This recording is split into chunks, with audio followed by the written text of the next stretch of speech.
todas aquelas roupas branquinhas de 1910, os aventais das criadas, as camisolas e as anáguas. E aqueles vestidos arrastando no chão que chega a dar um ruim por dentro só de pensar no estado dessa barra no fim do dia. Se você já se perguntou como é que a galera fazia para manter essas roupas limpas sem máquina de lavar e sem água encanada, esse vídeo é para você. Porque hoje eu vou testar uma rotina inteira de lavagem de roupas brancas de acordo com um livro de 1910. Meu nome é Pauline Kisler, eu sou historiadora da indumentária e recriadora histórica, e você está no canal da Modista do Desterro.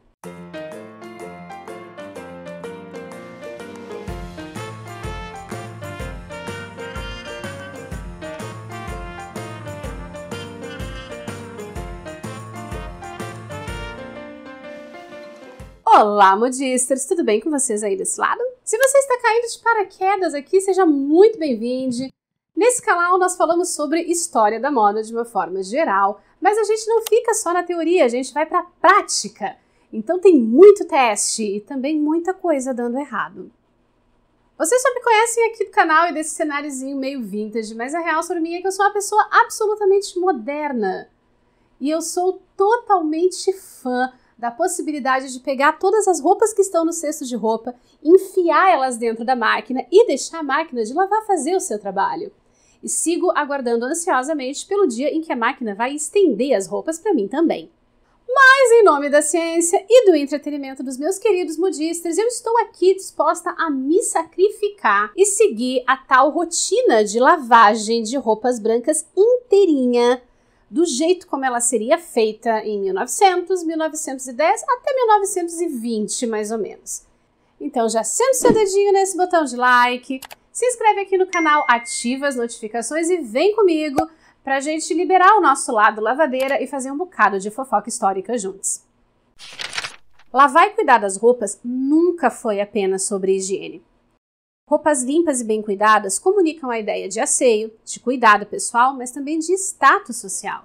E isso não é uma coisa tão recente quanto se imagina.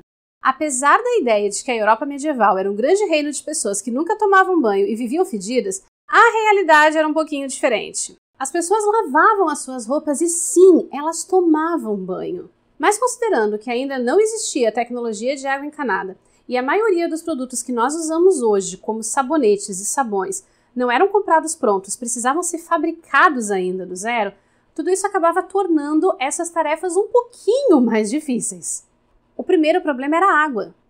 E na falta dela dentro das casas, era comum que as mulheres se reunissem em pontos específicos dos rios para lavar as roupas da própria família e também dos patrões. E é importante ressaltar aqui que isso fique bem claro, que desde pelo menos a Idade Média, o trabalho de lavagem de roupas era considerado como uma tarefa essencialmente feminina. E o momento em que as mulheres de uma determinada região se reuniam na beira do rio para lavar roupas era um momento de socialização.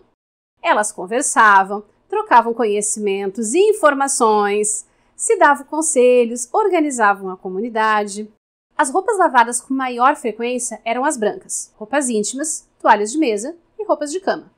Até o século XVIII, o linho era o material que dominava as roupas íntimas. E ter roupas íntimas limpas e impecavelmente brancas era uma questão de status social, não só de higiene. Foi no século XVI que as roupas íntimas brancas começaram a ser valorizadas dessa forma. Isso acompanha mudanças na moda, que colocavam camisas, punhos e golas de renda à mostra. Por serem peças que sujavam com muita facilidade e que precisavam ser lavadas e engomadas com frequência e muita habilidade, o uso dessas peças sempre brancas era uma ótima maneira de demonstrar riqueza, tanto no sentido de ter criadas que mantivessem essa roupa impecável, mas também de ter uma variedade de peças brancas para poder escolher. Já no século XVIII, casas ricas e palácios ganham uma cozinha/lavanderia como prédio exclusivo, separado da casa principal. Poucos desses edifícios sobreviveram às mudanças arquitetônicas do século XIX. Mas um exemplo é a lavanderia de Stratford Hall, no estado da Virgínia, nos Estados Unidos. Só que esse prédio não é mais usado para isso. Nessa foto, a equipe do Museu de Colonial Williamsburg, também nos Estados Unidos, montou uma dessas cozinhas/lavanderias do século XVIII a partir de descrições e gravuras da época. E ela era chamada de cozinha/lavanderia justamente porque tinham a mesma estrutura de fogo que uma cozinha.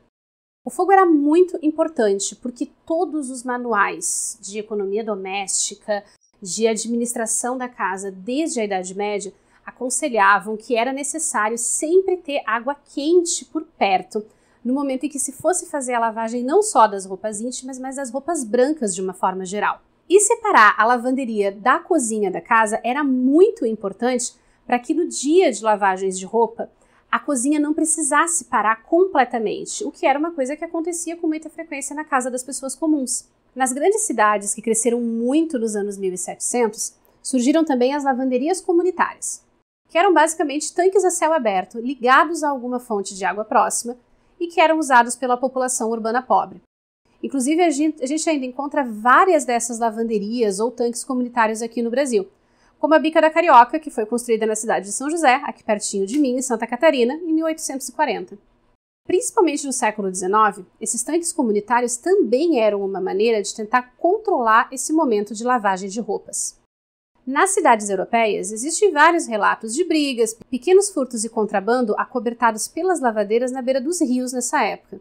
E aqui no Brasil, nós ainda temos o componente da escravidão, que fazia do controle sobre essas mulheres algo extremamente necessário na visão da época. E os tanques comunitários ajudavam muito nesse controle. Eles tinham supervisores do sexo masculino, um controle muito maior sobre as atividades das lavadeiras e até sobre os materiais que eram usados por elas. Mas ao mesmo tempo estava acontecendo o processo de profissionalização da lavagem de roupas no século XIX. É na Europa que surgem nessa época as primeiras lavanderias como a gente conhece, e que atendiam às necessidades de hotéis, de escolas privadas e até de alguns hospitais nas grandes cidades.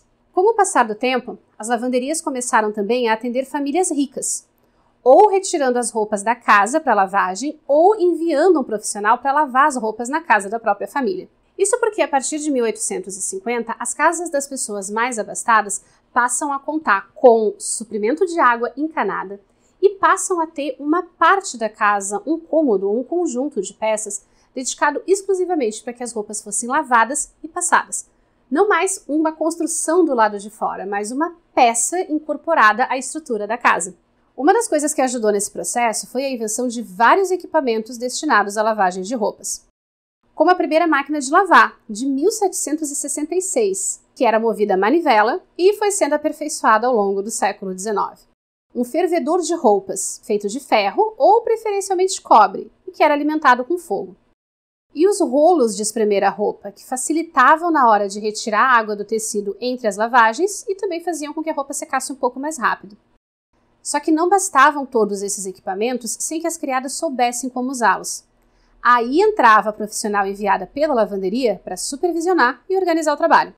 Mas muita coisa precisava ser feita antes de a lavagem começar. E esse era o trabalho que ficava com as criadas da casa. Livros de economia doméstica como The Book of Household Management eram muito populares no século XIX e vendidos principalmente para uma clientela de classe média que estava subindo na escadinha da sociedade. E esses livros são sempre direcionados para as mulheres da família, em sua grande maioria diretamente para a esposa, porque muitas dessas mulheres pertenciam a famílias que tinham ascendido socialmente há pouco tempo. E essa nova posição social exigia algumas adaptações para elas, a inclusão de novos hábitos, inclusive a necessidade de lidar com criados domésticos e com uma nova noção de funcionamento da casa. O livro que eu estou usando de fonte para esse vídeo é o Livro do Lar, um guia prático de administração doméstica. Ele foi publicado pela primeira vez em 1900 e foi republicado até 1920. E as minhas vítimas desse teste são duas peças de roupa íntima de época que eu já usei bastante. Essa chemise de inspiração 1860 e essa calçola estilo 1900. As duas já têm pelo menos uns 5 anos de uso e se alguma coisa der errado, eu já precisava fazer peças novas mesmo. De acordo com o livro, a primeira etapa da lavagem era separar as roupas por tipo e na ordem que elas seriam lavadas. Roupas de mesa, roupas de cama, roupas íntimas, toalhas, lenços, tecidos estampados, musselinas e rendas, flanelas, toalhas de cozinha, panos de prato e, finalmente, os panos de limpeza. E vocês podem ver que aí não tem nem sinal daqueles tecidos nobres, né? Isso porque eles não eram simplesmente metidos no molho junto com os outros tecidos, por causa do seu preço e também por causa da sua sensibilidade.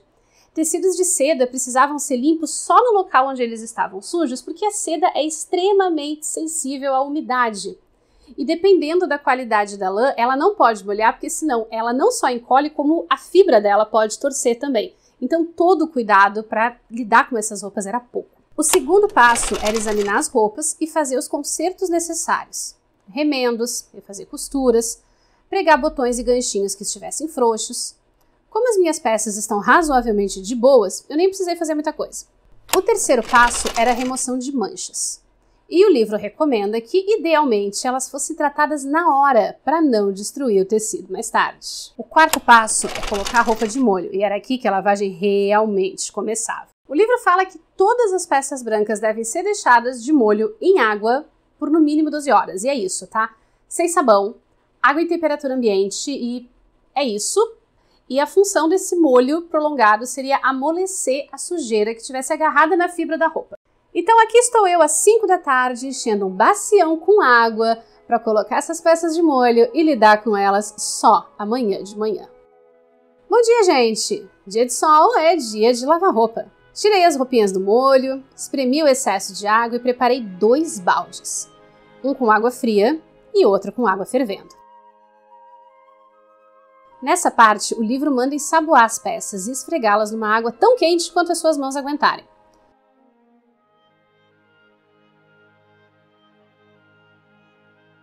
O quanto você vai esfregar depende do quanto o negócio está sujo.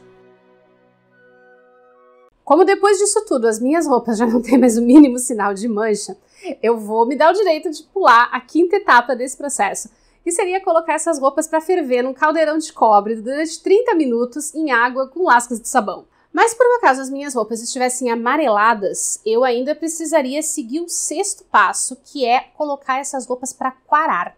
Se você nunca ouviu falar disso, quarar roupa é ensaboar e deixar a peça exposta ao sol para clarear.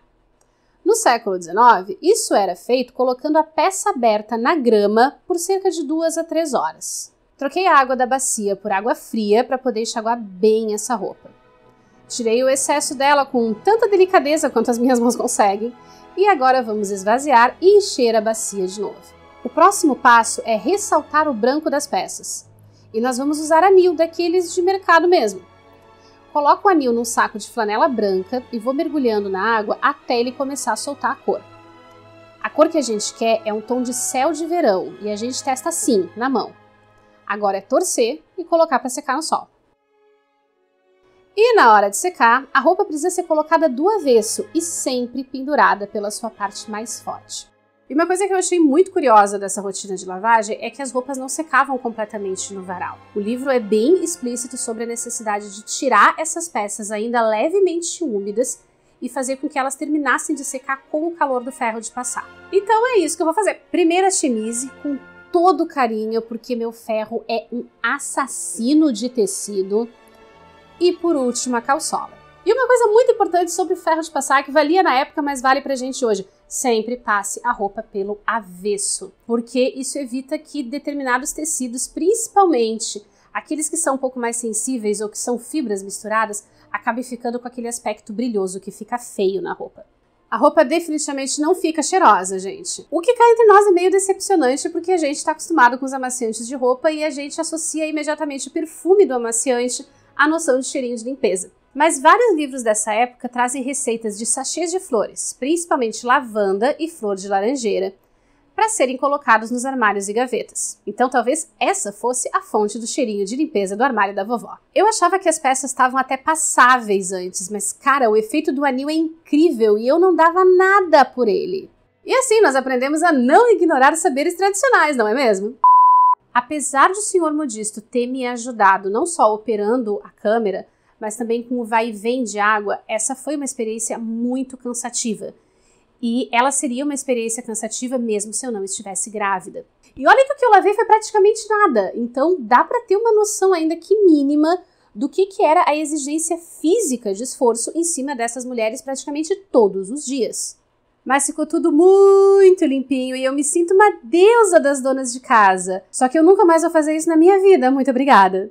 Deus me defenderá. Se você assistiu até aqui, muito obrigada. Aproveita para deixar o seu like e o seu comentário nesse vídeo, se inscrever aqui no canal, ativar as notificações e dar uma conferida nestes outros conteúdos de história da moda que eu separei para você com todo carinho.